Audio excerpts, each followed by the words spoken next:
और पीर वाले दिन होंगे, इसकी अनाउंसमेंट हो चुकी है। एक एलामिया भी जारी किया गया है मुश्तरका तौर पे, गो कि इस एलामिया में ज़्यादा कुछ नहीं है, कुछ तफसीलात नहीं है, लेकिन थोड़ा सा मैं आपको बता देता हूँ पहले एलामिया के बारे में, ताकि फ़र्दर चीज़ें मैं आपके सामने रखूँ। बहुत इंटरेस्टिंग डेवलपमेंट्स हैं जो होने जा रही हैं। नंबर एक तो ये है कि जो एलामिया है, एक तो ईरान के जो वजारत ख़ारजा के तर्जुमान हैं उन्होंने स्टेटमेंट दिया कि पीर वाले दिन हम दोबारा मुज़ाकरात करेंगे, और इससे पहले जो मुज़ाकरात हमारे हुए हैं उनमें कुछ चीज़ें हमारी तय पाई हैं। एलामिया भी यही बता रहा है कि एक कमेटी बनाई जाएगी, और ये जो कमेटी बनाई जाएगी ये चीज़ों को तय किया करेगी और दोनों तरफ से जो मुज़ाकरात कार हैं उनको आगाह करेगी और उनसे डेवलपमेंट लेने के बाद चीज़ों को कंपाइल करेगी। क्योंकि टेक्निकल चीज़ें हैं बहुत सारी, तो एक कमेटी बैठेगी और बैठ के दोनों जानिब से, उसके अंदर ब्यूरोक्रेट्स हो सकते हैं, कुछ सियासतदान हो सकते हैं, कुछ ऐसे पढ़े लिखे लोग हो सकते हैं जो इस सारे अमल को जानते हो। कतर के पास बहुत टेक्निकल लोग हैं, मे भी पाकिस्तान के पास भी हों। ईरान जो है वो वैसे ही बहुत तेज़ हैं, ईरानी मुज़ाकरात के मैदान में किसी को अंदाज़ा नहीं था, और अमेरिकन तो ये काम पूरी दुनिया में करते रहते हैं। और भी कई लोग शामिल हो सकते हैं, लेकिन अभी एक कमेटी बनाई जाएगी और ये कमेटी ईरान और अमेरिका के बीच में होने वाले मुज़ाकरात में जो पेशरफ्त है उसको रिकॉर्ड के ऊपर रखा करेगी और चीज़ों को आगे बढ़ाने में मदद देगी। ये है जनाब मुख्तसर एलामिया। अब हुआ क्या वो मैं आपको बता देता हूँ। देखिए, जो फ़ोटो सेशन होना था उसकी उम्मीदों में तो पानी फेर दिया। अगर फ़ोटो सेशन आ जाता तो बहुत रोला पड़ता, पूरी दुनिया में जनाब कामयाबी हो गई, दुनिया की हेडलाइन बनती। तो ईरान ने वो बनने नहीं दी, उन्होंने वहाँ से बाइकआउट किया। बाइकआउट तो नहीं कह सकते आप, वॉकआउट कह सकते हैं। वॉकआउट किया उन्होंने कि हम यहाँ से जा रहे हैं, और उसकी वजूहात उन्होंने सादी सादी बताई। तो डोनाल्ड ट्रंप बहुत बदतमीज़ी कर रहे हैं, वो जो बातें कर रहे हैं वो जेब नहीं देती, यानी वो लगातार हमें धमकियाँ दे रहे हैं, लगातार हम पे हमले की बात कर रहे हैं। तो ऐसे माहौल में जब हम मुज़ाकरात कर रहे हैं तो इस तरह के गैर जिम्मेदाराना बयानात नहीं देने चाहिए। दूसरा, उनको जो बड़ा प्रॉब्लम है वो ये है कि जंगबंदी तो पूरे खित्ते में हमने की थी, तो लबनान में जंग क्यों जारी है और इसराइल वहाँ पे कब्ज़ा छोड़ता क्यों नहीं है।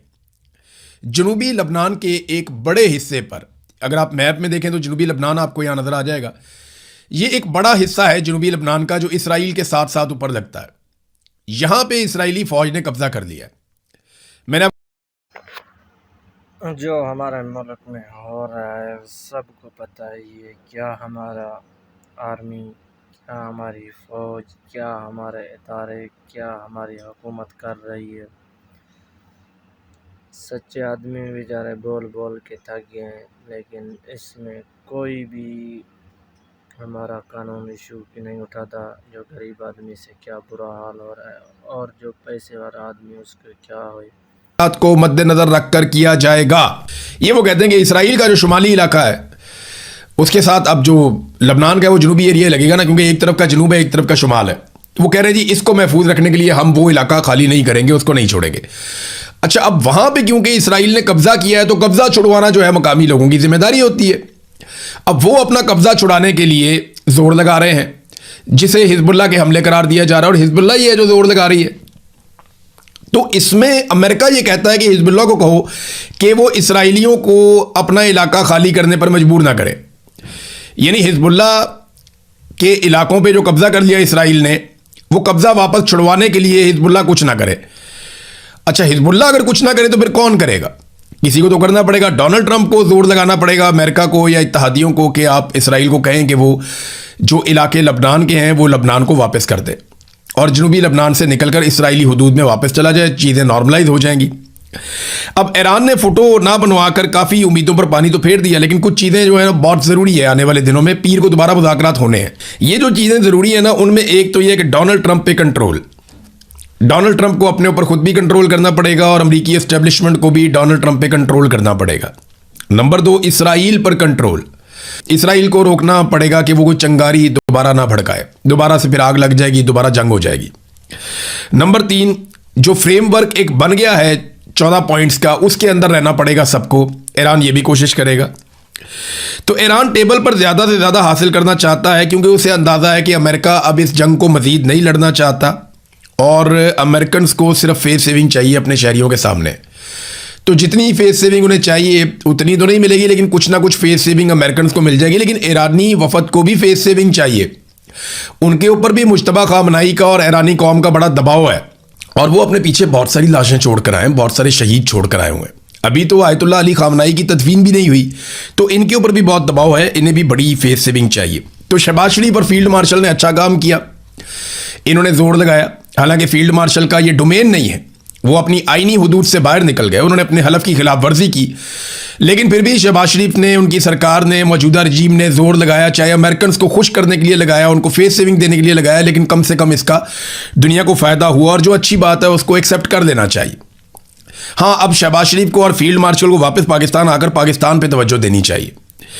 यहाँ जो है वो चोरी के मैंडेट के ऊपर तमाम इदारों पर इन्होंने कंट्रोल किया हुआ है और पार्लिमान को भी यरगमाल बनाया हुआ है।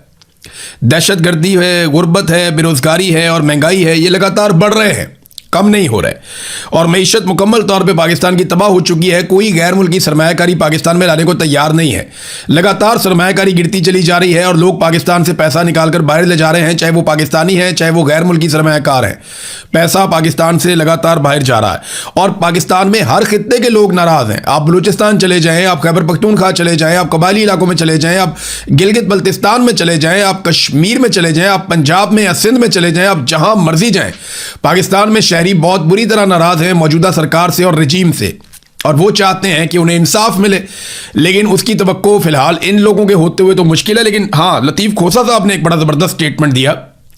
मैं उम्मीद कर रहा था कि इस किस्म का स्टेटमेंट जो है वो आएगा जावेद हाशमी साहब की जानिब से, और मैं अभी भी इंतज़ार कर रहा हूं कि जावेद हाशमी साहब ज़रूर इसके ऊपर अपनी बात करेंगे। लेकिन लतीफ़ खोसा साहब ने हैरानकुन अंदाज में बड़ा खुलकर फील्ड मार्शल की एक्टिविटीज़ के खिलाफ एक स्टेटमेंट दिया। उन्होंने कहा जी, DGISPR हर हफ्ते इतने लंबे चौड़े भाषण देता है कि हमारा सियासत से कोई ताल्लुक नहीं है, तो फिर इधर क्या कर रहे हो? क्या ये फौजी सरबराह का काम है?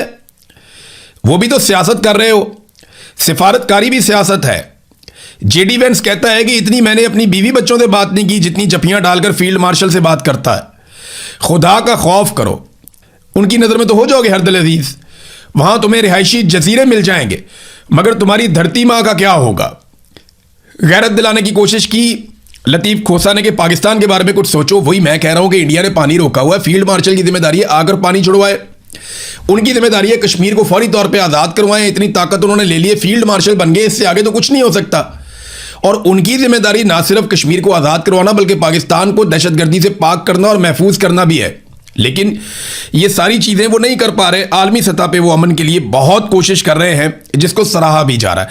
नाज़रीन, इन सहाफ़ियों और दानिश्वरों को आपने याद रखना है जो इस वक्त फील्ड मार्शल की गैर आईनी और अपने हलफ से खिलाफ की गई हरकतों सकनात को बढ़ा चढ़ा कर उसके कसीदा गोई कर रहे हैं। इन सहाफ़ियों को आपने याद रखना है। इनके सब के आपने क्लिप, इन सब के आपने स्क्रीनशॉट वो आपने महफूज रखने हैं। जब भी कभी मुस्तकबिल में ये जमहूरी बनने का ड्रामा करें या एक्टिंग करें तो ये उठा के आपने इनके मुंह पे मार देना, क्योंकि इन लोगों ने इस वक्त जो कुछ भी हो रहा है उसको जस्टिफाई किया है। इमरान खान के बुग़्ज़ में और नफरत में ये बिला वजह एक ऐसे आदमी की गेम उठा रहे हैं जिसका ये काम ही नहीं है। मैं कल भी ये कह रहा था कि कोई मुल्क अपने आर्मी चीफ को नहीं लेकर आया, सिर्फ पाकिस्तान अपने आर्मी चीफ को लेकर गया। क्यों? बाकी मुमालिक बहुत समझदार है, उन्हें पता है सरकारी मुलाजिम है, इसका काम सिक्योरिटी की ड्यूटी है, इसको ले जाके हम काम मुज़ाकरात के अंदर बिठा लें।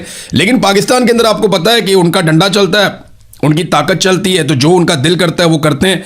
तो कल को अगर ये जमहूरी बनने का ड्रामा करें तो इनके मुंह के ऊपर आपने इनके ट्वीट और स्क्रीनशॉट और इनके जो बयानात हैं वो निकाल के मार देने, इन दानिश्वरों के और सहाफ़ियों के। मैं अभी पढ़ रहा था, देख रहा था कि ये एक कॉलम लिख दिया सुहेल बड़ाइश साहब ने एक, और उस पर शाह महमूद कुरैशी साहब पे संगीन इल्ज़ाम लगा दिया कि वो अपनी मर्जी से जेल के अंदर हैं। यानी वो इसलिए बाहर नहीं आते कि उनको सोशल मीडिया का खौफ है कि सोशल मीडिया उन्हें गद्दार कहेगा। भाई ये अजीबोगरीब बात है। शाह महमूद कुरैशी को बेगुनाह मिलिट्री एस्टेब्लिशमेंट ने जेल में डाला हुआ है और सुहेल बड़ाइश इल्ज़ाम शिफ्ट कर रहे हैं शाह महमूद कुरैशी के ऊपर ही कि जनाब आप इसलिए बाहर नहीं आ रहे क्योंकि आपके ऊपर गद्दारी का इल्ज़ाम लग जाएगा, आपका सोशल मीडिया आपके खिलाफ हो जाएगा, इसलिए शाह महमूद कुरैशी जेल से बाहर नहीं आ रहे। सुहेल बड़ाइश साहब, आपको अंदाज़ा भी है जेल में कितनी ज्यादती हो रही है उनके साथ, आपको आइडिया भी है कि उन्होंने कितनी बेचारे ने कुर्बानी दी है अभी तक। तो शाह महमूद कुरैशी पे ही शाह महमूद कुरैशी की जेल का इल्ज़ाम लगा दिया। ये कल को कह देंगे इमरान खान जेल से बाहर इसलिए नहीं आ रहा कि वो आना नहीं चाहता, वो बहुत तेज है, वो अपनी सियासत कर रहा है जेल के अंदर बैठ के।